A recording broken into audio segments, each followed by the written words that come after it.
ጋይስ እንደዚህ አይነት ፍቅረኛ ካላችሁ መቼም እንዳትተውት። እግዚአብሔር ሲደክማችሁ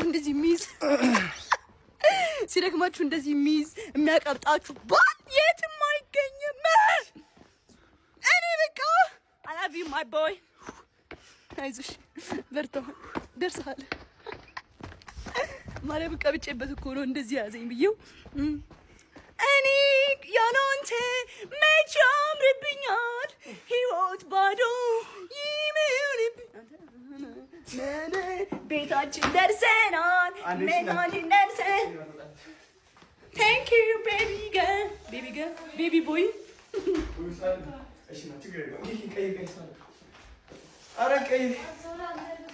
አንድ ቻሌንጅ ሰጥሻለሁ።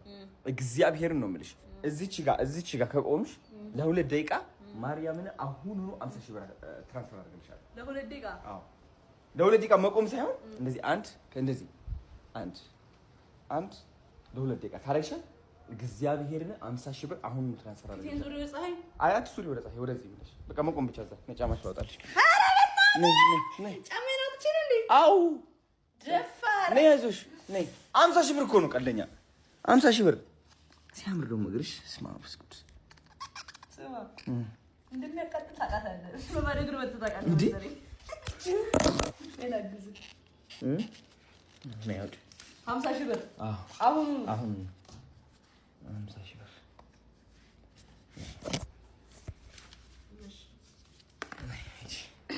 ቆይ ታይመር ላይ ነይ ግቢ አይደለም ነይ ግቢ ቆይ ታይመር ላይ ያዝ ቆይ ያው ጀምሪ ግቢ እዛ ጋር ወጣ ጎበዝ አዎ እሺ ይኸው እየቆጠረ ነው ተንቀሳቀሽ አይዞሽ እናቴ ትሙት ያማል ቢቀርብኝ እንዴ 50,000 ብር አንቺ መቆም ያቅትሻል? እንዴት እንደሚያቃጥል ሀብታም ነሽ ማለት ነው። በጣም እስኪ ሀብታም ነሽ እስኪ እናሞክረው። እኔ ማለት ምንጀዋለሁ እንዴ ትቆማለህ አሁን እንደዚህ እናሳ ቆይ እስኪ 40 ሰከንድ ጨርሳ 40 ሰከንድ አንቺ ሀሳብከኝ ነው ይመጣል ሀሳብከኝ ነው ይመጣል እንጃ አሁን እንዴት ሀሳብከው ይልን እግዚአብሔር እንዴት አስበዋለሁ። ተመቸሽ ግን ሀሳቡ የሌለው ሀሳብ እግሬ ተቃጠለ። በጣም ክሬቲቭ አይደለሁ?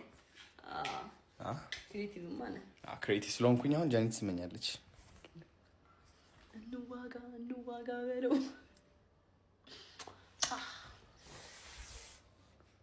ያዶናይ ከንፈር ይለያል።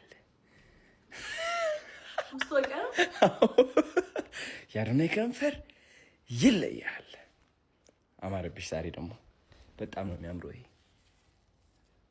በጣም ያምራል።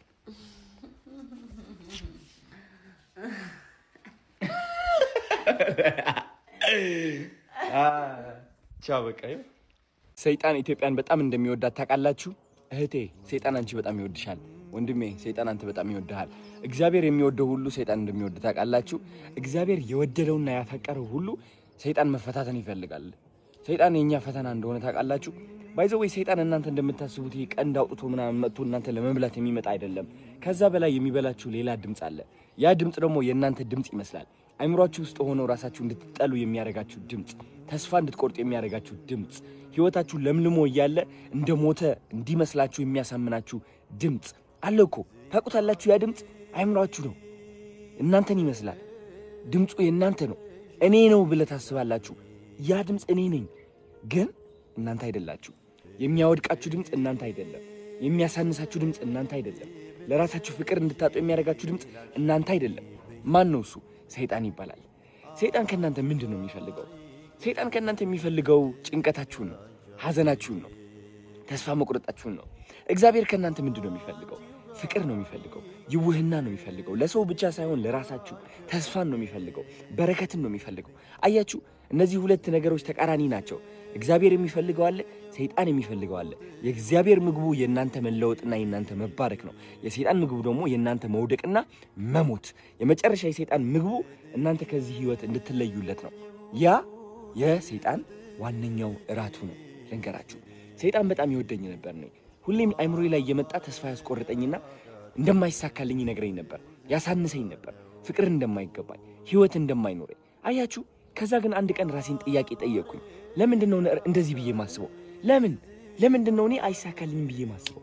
ለምንድነው ተስፋ የምቆርጠው? ለምንድነው ቆንጆ አይደለሁኝም ብዬ ማስበው? ለምንድነው ሁሉም ሰው ከኔ በላይ ነው ብዬ ማስበው? ለምን? ማን ያስተማረኝ? አይ ቲንክ ምርጫ ነው አይደለ? ለምንድነው ሰይጣንን የምመርጠው በየቀኑ?